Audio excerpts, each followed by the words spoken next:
encontrarse uno de los más débiles que se llama hidroclorotiazida. Entonces, primero, esta figura nos muestra la nefrona. En la nefrona tenemos lo que corresponde al túbulo contorneado proximal, a la pequeña, el túbulo contorneado distal y el tubo colector.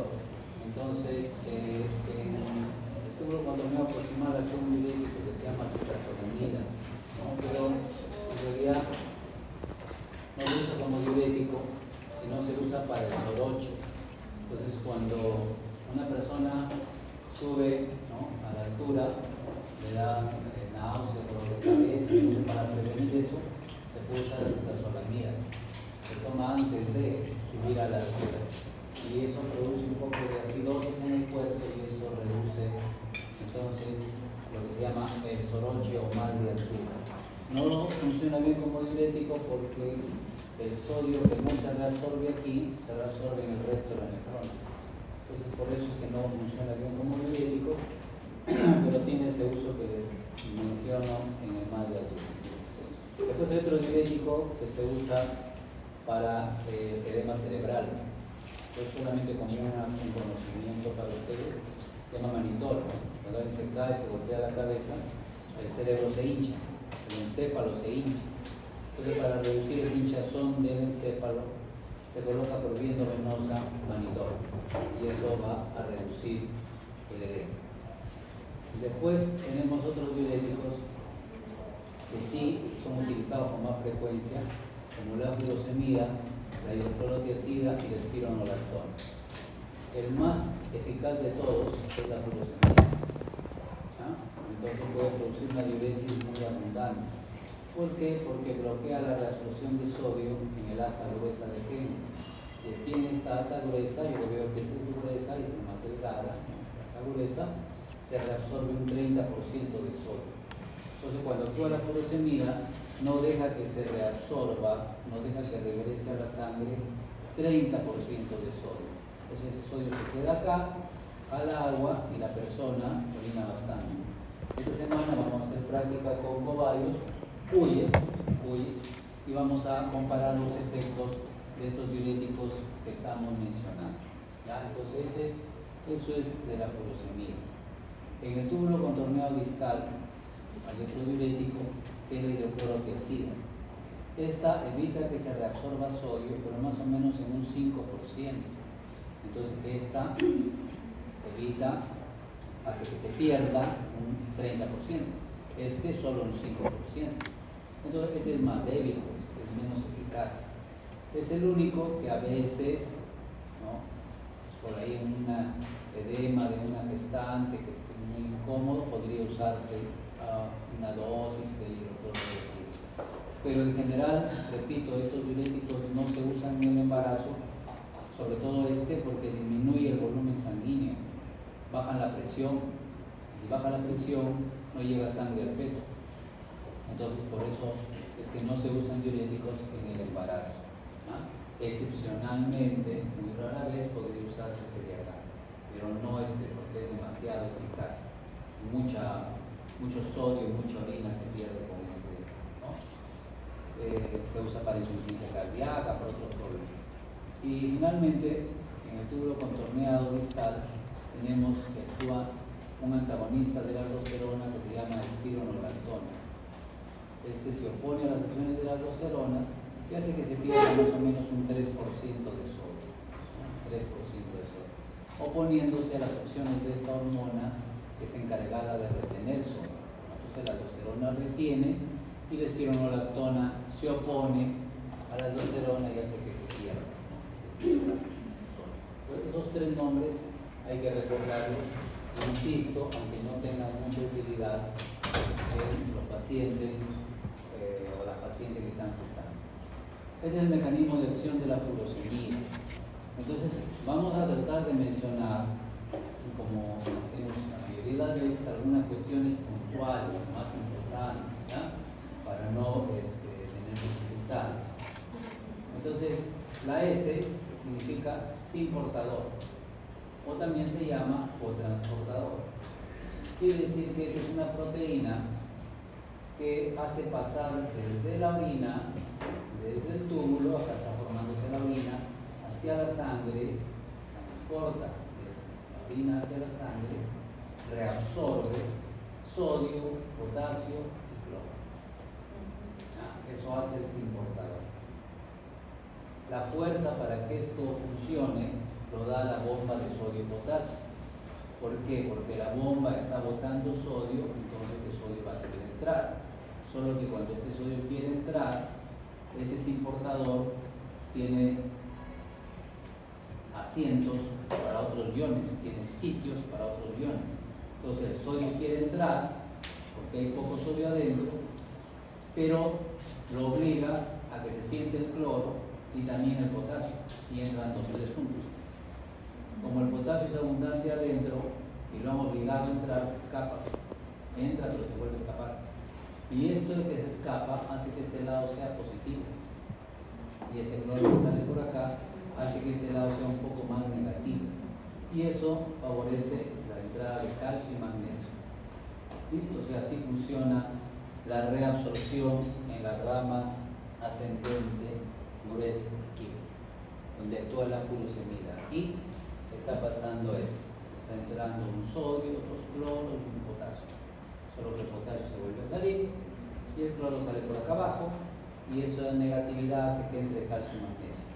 La furosemida bloquea a este simportador, entonces ya no entra ninguno de los cinco, no entra sodio, ni cloro, ni potasio, y como no hay esta negatividad ni esta positividad, tampoco entran calcio y magnesio. Se pierden 5 iones cuando actúa la furosemida. 5 iones. Entonces es el diurético más eficaz de todos. ¿Ya? Pero puede hacer que se pierdan 5 iones diferentes, ¿no? Por eso uno de sus efectos adversos es desequilibrio electrolítico. Se pierde sodio, se pierde cloro, se pierde potasio, se pierde calcio, se pierden muchos iones por la orina. Entonces se usa, pero se usa en los casos que es necesario, ¿no? Bueno, parte del efecto de la furosemida es porque aumenta las prostaglandinas que producen vasodilatación, ¿no? Y entonces al producir vasodilatación mejora la irrigación del riñón, también es un efecto de la furosemida. Y la furosemida es mejor que cualquiera de los otros. Ya hemos dicho eso, lo vamos a mencionar de nuevo. La furosemida evita que se reabsorba ¿cuánto? 30%. ¿El clorotiazida? 5. Y la espironolactona 3. Entonces, ¿cuál le gana a todos? La furosemida. Porque hace que se pierda hasta un 30% de sodio. Entonces, es más eficaz que la hidroclorotiazida. Cuando se usa furosemida, se orina bastante, el volumen sanguíneo puede bajar y la presión también puede bajar. Entonces, esto es un efecto adverso. Por eso no se usa en las gestantes. Se puede bajarle la presión, le dijimos, y dejarlo sin sangre al bebé, no al feto. Entonces, inclusive la persona que no está embarazada puede bajar mucho la presión. Y después tenemos también que la furosemida no debe darse con estos antibióticos que se llaman aminoglucosio, porque puede producir sordera permanente.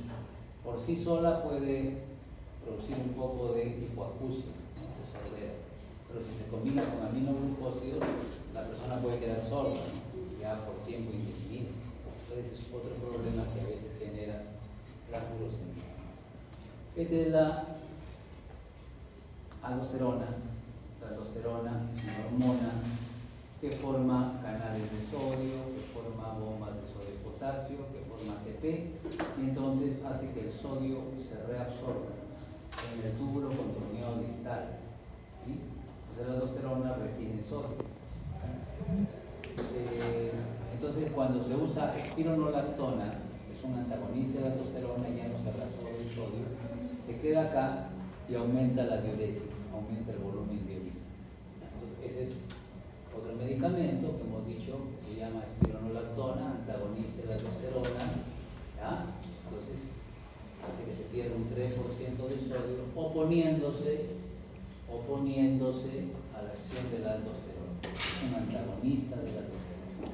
Ya ya evita que haya canales y bombas y ya no hay reabsorción de sodio.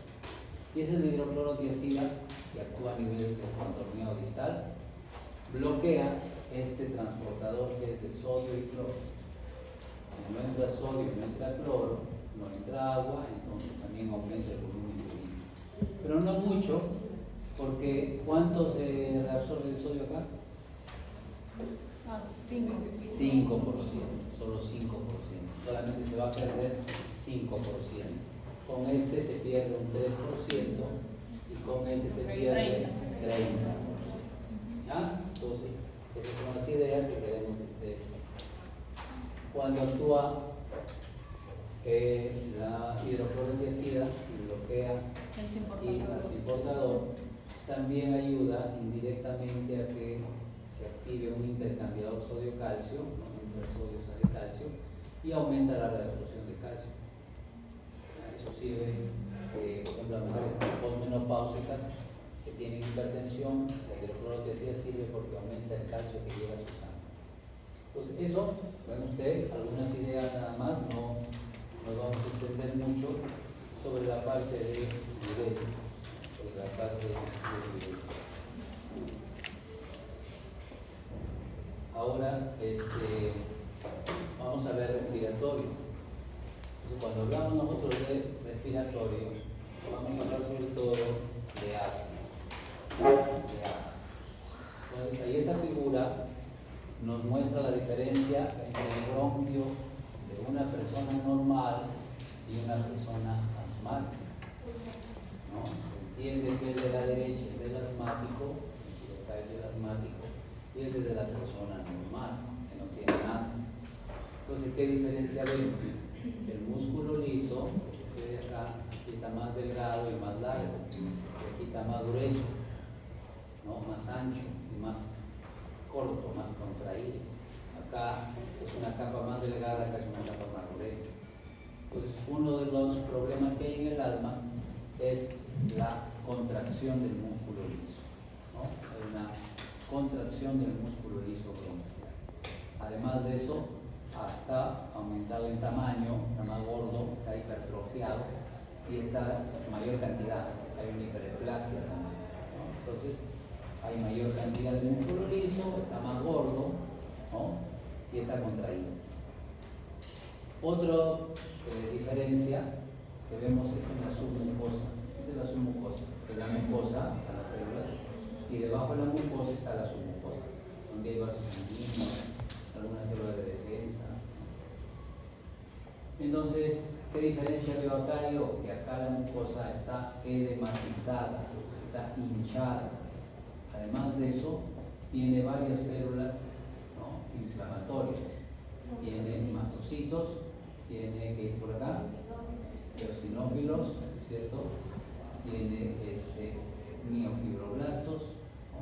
Tiene neutrófilos, tiene macrófagos, o sea, tiene varias células que indican que la submucosa está inflamada, está edematizada, hinchada, ¿no? Y además tiene muchas células inflamatorias. Y la última diferencia es a nivel de la mucosa. Yo veo que estas células de acá no producen tanto moco. Sí hay moco, claro, siempre hay moco en la vía respiratoria, pero no hay tanto como acá. Acá hay bastante moco verdoso ahí, ¿no? Obstruyendo la vía respiratoria. Entonces, en el asmático, los mecanismos que producen obstrucción del bronquio son tres. Número uno, músculo, la contracción del músculo liso. Contracción del músculo liso, que está además hipertrofiado, ¿no? Está aumentado en su número también, ¿no? Hipertrófico, hiperplásico y contraído. Número dos, la inflamación de la mucosa. En realidad la submucosa, pero bueno, es parte de la mucosa. El tejido conectivo que está debajo de las células epiteliales es submucosa en realidad. Está inflamada, está edematizada y tiene células de defensa. Y el tercer cambio es el aumento del moco. moco verde, que obstruye la vía respiratoria. Entonces los medicamentos que se van a dar en el asma tienen que actuar contra estos cambios. Esos medicamentos se administran por vía, ¿qué vía? No, ¿cómo se llama esta vía? Sería vía respiratoria, que se llama vía inhalatoria. Pero bueno, se administran en inhalador, ¿no? La vía respiratoria, la vía inhalatoria, se administran por inhalación, ¿no? La persona tiene que respirar el medicamento. Y de ahí se va a dirigir a los pulmones, ¿no? Donde va a actuar a nivel de los bronquios. Pero la mayoría, casi un 90%, no llega a los pulmones, sino que se deglute. Cuanto más chico es el niño, más lo deglute y menos lo respira. Un niño chico no ayuda. Para que funcione un niño chico el tratamiento, con un inhalador, hay que poner una aerocámara, ¿no? ¿Sí? Una aerocámara es como un balón de fútbol americano, es un dispositivo de plástico. Entonces el puff no se coloca directamente en la boca del niño, porque el niño no va a ayudar, se va a asustar. Se coloca en la aerocámara y la aerocámara se coloca cubriendo la nariz y la boca del niño, ¿no? Y entonces respira de la aerocámara, ¿no? Entonces eso mejora lo que llega a los pulmones, ¿no? Ahora, los medicamentos para el control del asma se dividen en dos grupos. Dicen los medicamentos controladores y los medicamentos de rescate. Entonces, cuando hablamos de medicamentos de rescate y cuando de controladores, cuando tienen una crisis asmática, el nombre correcto ahora para crisis es exacerbación. Ya no se dice crisis, sino exacerbación. Entonces le dio un ataque de asma, que no puede respirar. Cuando tiene una crisis asmática, se usan los fármacos que se llaman de rescate. Los fármacos de rescate son tres principales. El salbutamol, el salbutamol es un... ¿Dónde actúa el cárcel hoy? Me dieron el examen y por eso no hemos salido así. A ver que les gusta el curso, ya siempre íbamos a ver. ¿Qué vamos a hacer? No, esto no va a ser.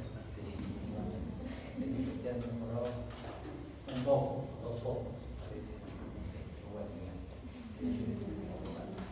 A ver, salbutamol es un beta 2 adrenérgico, actúa en los receptores beta 2. Es salbutamol. El otro es el ipratropio. ¿El ipratropio qué es? ¿Qué diablos será? ¿Qué es el ipratropio? Es un anticolinérgico. También se dice antimuscarínico. ¿En qué receptor actúa? En el M3. En el M3. ¿Ya? Pero es anticolinérgico, es antagonista. Y luego tenemos al sulfato de magnesio. Esto se llama sulfato de magnesio. Se usa solo en algunas ocasiones. ¿Ya? Entonces, para la crisis asmática es unos fármacos de rescate. Y para el control del asma, ¿qué significa control del asma? Que el paciente no tenga síntomas, o sea, que esté asintomático. El control del asma es un tratamiento prolongado. Este plumón, creo que le he puesto una carga azul y que era negro, ¿no? ¿Qué vamos a hacer? El control del asma, ¿no? Entonces, ya no son fármacos de rescate, sino se llaman fármacos controladores, ¿no? Controladores. Entonces los controladores no se usan para la crisis, se usan por varios meses, ¿no? Por varios meses. Para prevenir la crisis, se podría decir. Para que el paciente no tenga síntomas. Y también, sí, de acuerdo, para evitar que aparezcan crisis, ¿no? Entonces acá tenemos los más importantes son los glucocorticoides, le pondremos completo, que es lo que escribí, pero los glucocorticoides inhalados. ¿Ya? Son glucocorticoides inhalados. Ejemplo, la beclometasona. que es un corticoide inhalado. Otro son los antagonistas del receptor de leucotrienos. Ese antagonista del receptor de leucotrienos se llama montelukast. Ahorita vamos a ver brevemente algo sobre cada cosa y queda esto como cuestión básica. ¿Ya? Otros son los beta-adrenérgicos. Beta-adrenérgico. Beta-adrenérgico de larga duración.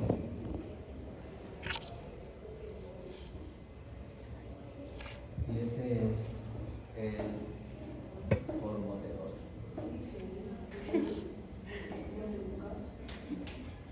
Y ya está. Entonces, esos son los principales medicamentos para el control del asma. ¿Ya? Esas son las dos formas como se clasifican los medicamentos.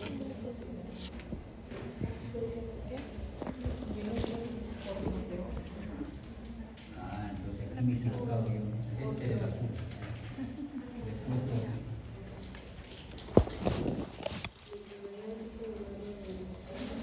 He puesto azul al negro al azul, bueno, no importa. Cambio color. Bueno, entonces, acá te dice, solo una partecita, para que no se cansen, dice, ¿no? Los medicamentos para tratar el asma pueden ser clasificados como controladores y de rescate. Los controladores son los medicamentos que se toman diariamente, todos los días, para mantener el alma bajo control clínico, ¿no? Por sus efectos antiinflamatorios, ¿no? Basados en sus efectos antiinflamatorios. Esos son los controladores. Se usan de manera continua para que el paciente, la persona esté sin síntomas, ¿no? Se toman todos los días, se usan todos los días. Y hay estos inhaladores, ¿no? Hay inhaladores de glucocorticoides, hay antagonistas de leucotrienos y hay beta-adrenérgicos de acción prolongada. Y los medicamentos de rescate, que hacen en inglés, pero rescate son medicamentos que se usan según se necesitan, ¿no? Basado en su acción rápida, en el alivio de la broncoconstricción y de los síntomas. ¿Ya? Se usan en las crisis, entonces, salbutamol, ifratropio y sulfato de magnesio. ¿Ya? Es una clasificación de los principales medicamentos. Aquí tenemos, por ejemplo, salbutamol, ifratropio. Son medicamentos de rescate. En cambio, acá abajo dice broncorespiración prolongada. ¿Qué dice acá? ¿Qué dice acá? Formoterol, es un medicamento de rescate, es un controlador.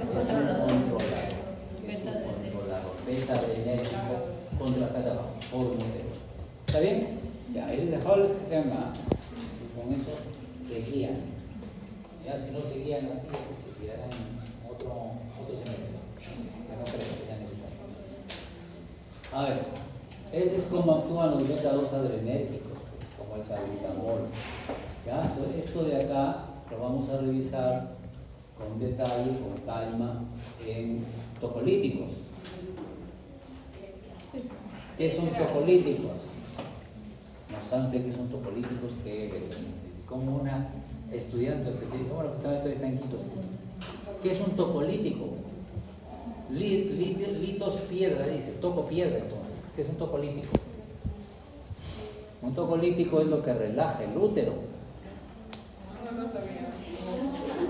¿Ya ves? ¿Para qué son nombres infames? Tocolítico, relaja el útero.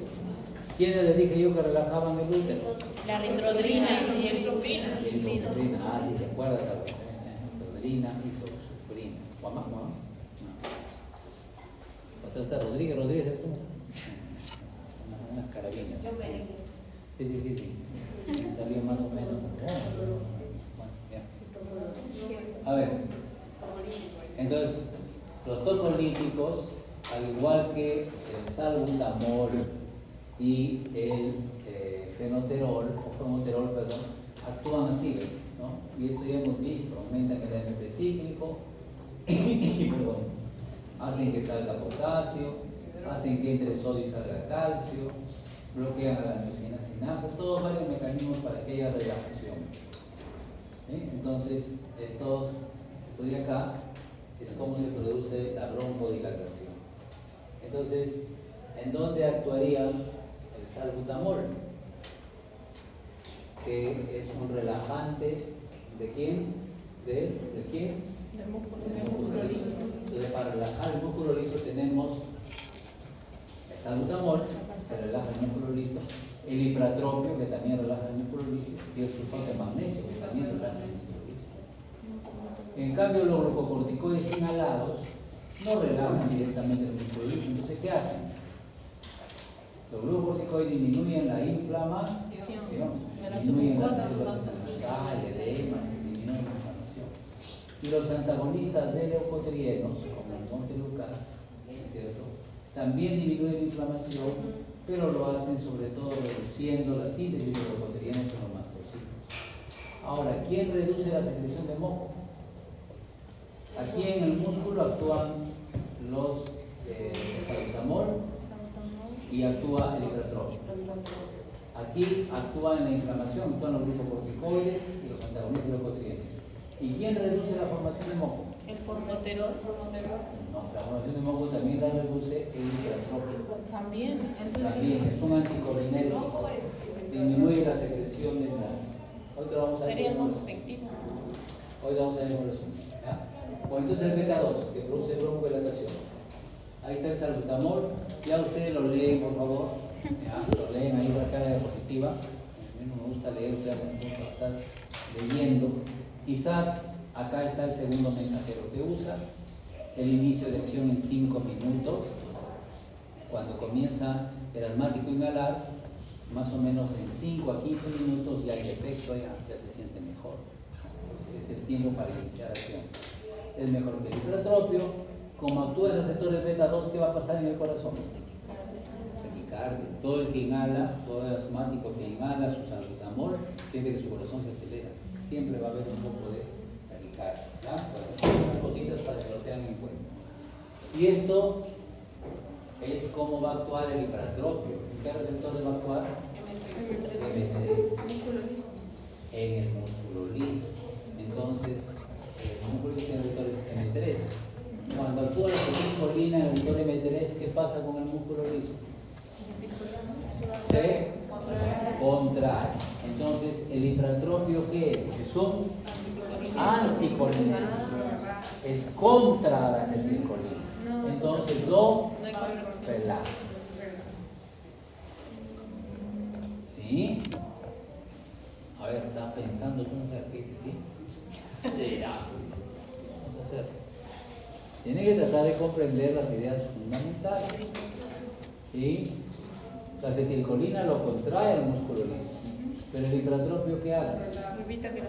Evita que la acetilcolina actúe. Se opone a la acetilcolina. Es un antagonista. Entonces, en lugar de contraerlo, se va a relajar. ¿Y qué pasa con la secreción de moco? ¿Qué hace la acetilcolina? Aumenta la secreción de moco. ¿Y qué hace el hipratropio? Bloquea y disminuye la secreción de moco. ¿Ya? Bueno. Ahí están las características del hipratropio. ¿Qué dice que es? ¿Qué dice que es? Antagonista de M3. Por eso ya sabemos que es M3. Ya sabemos cómo funciona el M3. ¿Sí? Más o menos. Pensando. Bueno, ¿qué diferencia tiene con el salbutamol? ¿Qué parecido tiene? A ver primero, ¿en qué coinciden los dos? El músculo liso. Que los dos relajan el músculo liso. ¿Qué más? ¿En qué otra cosa coinciden? Según esto, ¿en qué coinciden? Que los dos son fármacos de rescate. Pero ¿cuál es mejor? ¿Salbutamol o hipratropio? Salbutamol. Y entonces, ¿para qué se da hipratropio? Como un ayudante. Y para el moco. Muy bien, Carlos Valle. Para el moco. De los bronquios, no para el moco tu nariz. Para el moco lo que ¿no? ¿Sí? Podría secar, también la nariz lo podría secar. De hecho, a ver, cuando se inhala hipratropio, cuando se aplica un inhalador de hipratropio, la boca se seca. disminuye la saliva. ¿Por qué? Porque es un anticolinérgico, se opone a la acetilcolina, seca la boca. Es un efecto adverso, no estamos queriendo que se seque la boca. Pero el salbutamol es mejor, es un mejor broncodilatador. Entonces la figurita dice que los agonistas beta, o sea, el salbutamol, pero también el formoterol, pero un poco por acá abajo, estimulan a la debilidad, forman, y este es el que produce broncodilatación. ¿Cómo lo hace? Que salga calcio, pero es broncodilatación. Y por otro lado están los antagonistas muscarínicos, también se llaman anticolinérgicos, como el ipratropium. Este inhibe la contracción, ¿ya? Bloquea la contracción, entonces también produce un poco de broncodilatación. Bueno. Finalmente tenemos un ratito, a los corticoides. A ver, los corticoides. ¿Cómo se llama el grupo corticoide? ¿No puede su nombre?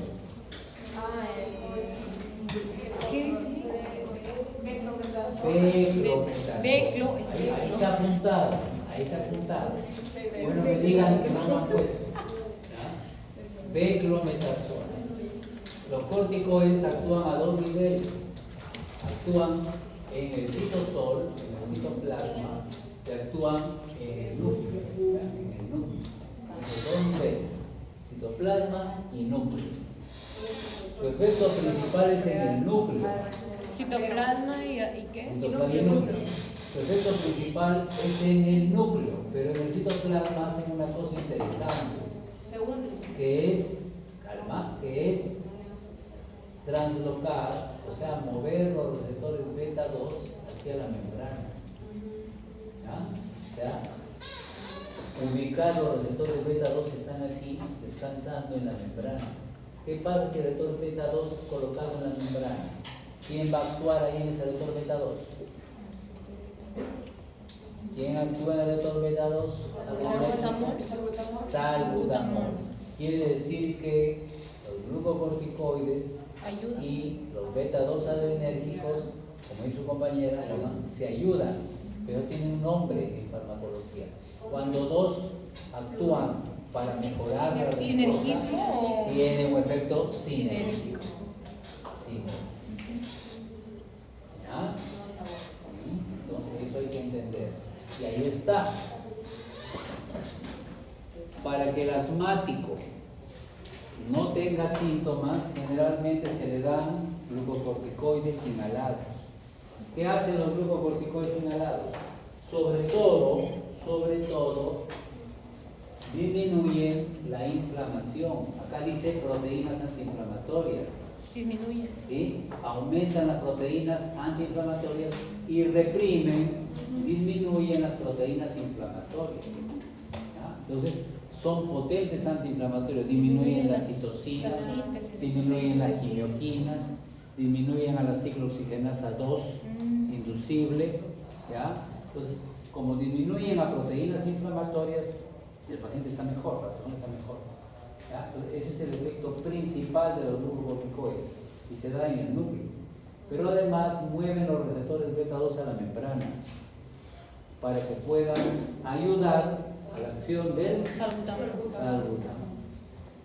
Para que haya sinergia con el salbutamol.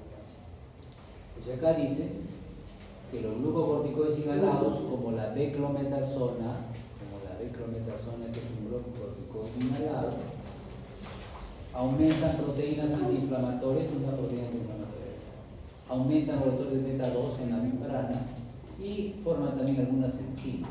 Lo importante es que al aumentar los beta 2 hay una broncodilatación, hay una sinergia.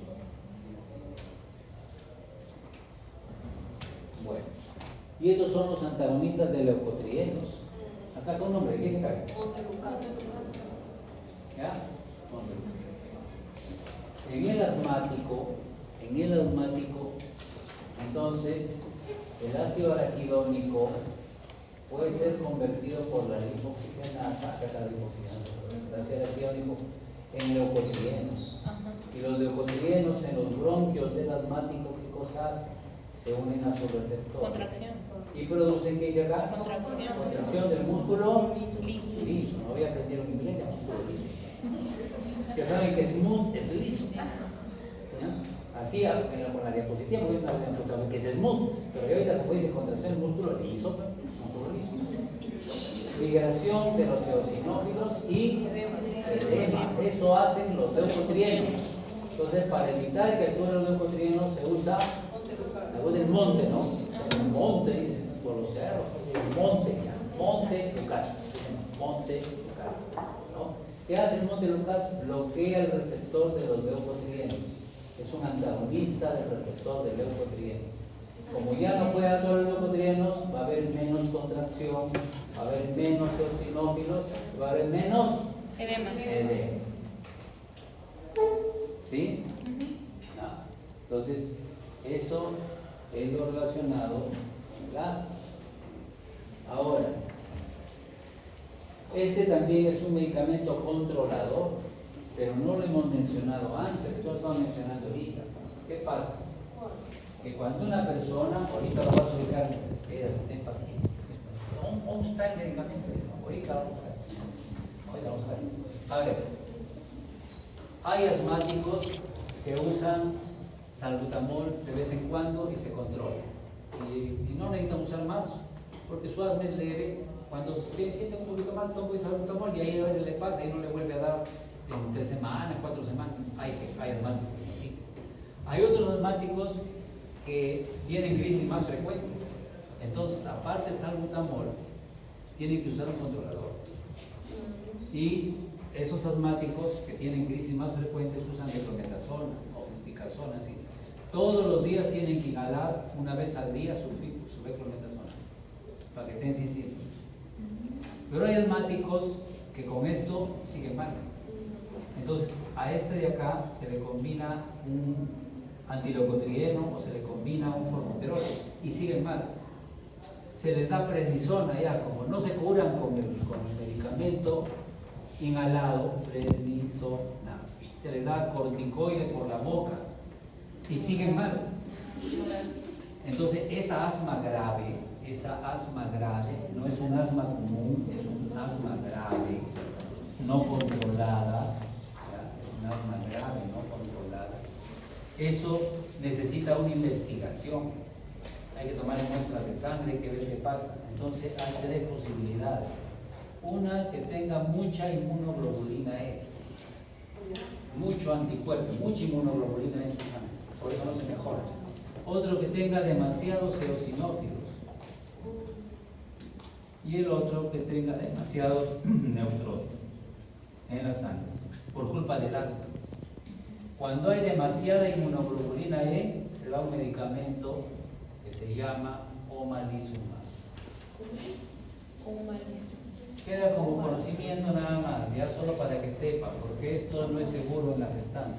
Esto se puede dar dependiendo de la necesidad, pero este, como es un anticuerpo monoclonal, es un anticuerpo monoclonal contra la inmunoglobulina E. Es un anticuerpo contra la inmunoglobulina E. Entonces, ¿qué muestra esa figura? ¿Cómo lo...? Escuchen, miren por aquí, calma. Estos son los alergenos, o sea, lo que produce la reacción asmática. ¿Qué pueden ser los alergenos? Polvo.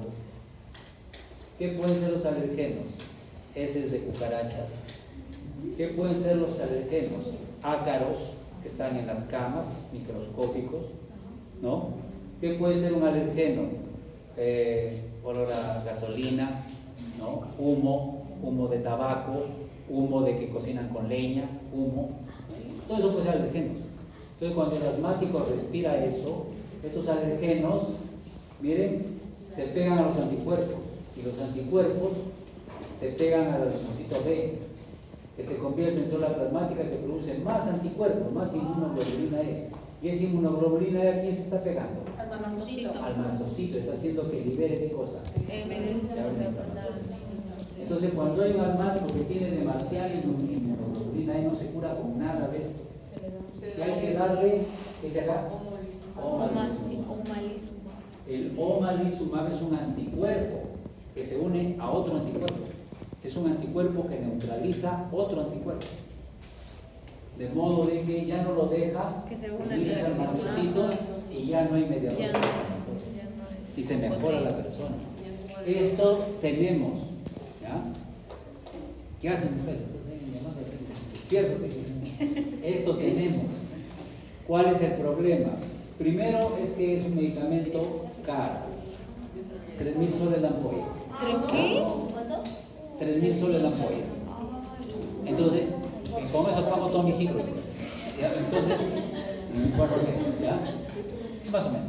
Entonces, y me queda un poquito. Para ponerme de fin de... Entonces, sí, algo así. Entonces, es caro. Segundo, que hay que inyectarlo.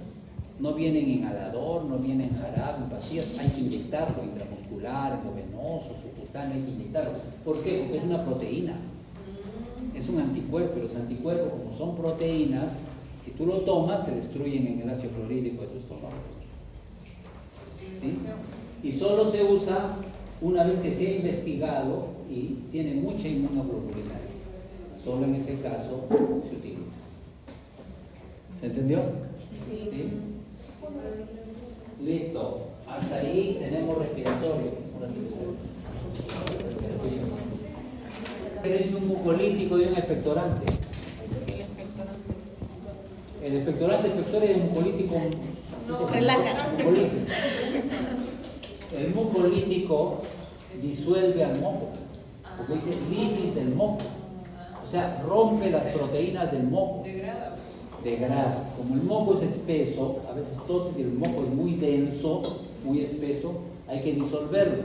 ¿Con qué se disuelve? Con un mucolítico. El expectorante sí que sale. En cambio, el expectorante es agua, por ejemplo. Te ayuda a que el moco sea más acuoso. No se pegue. No se pegue, ¿ya? Lo puedas botar con más facilidad. Entonces, el mucolítico más usado es el ambroxol. Vienen jarabes. Hay jarabe de ambroxol. También hay acetilcisteína, pero son jarabes. Rompen a las proteínas del moco.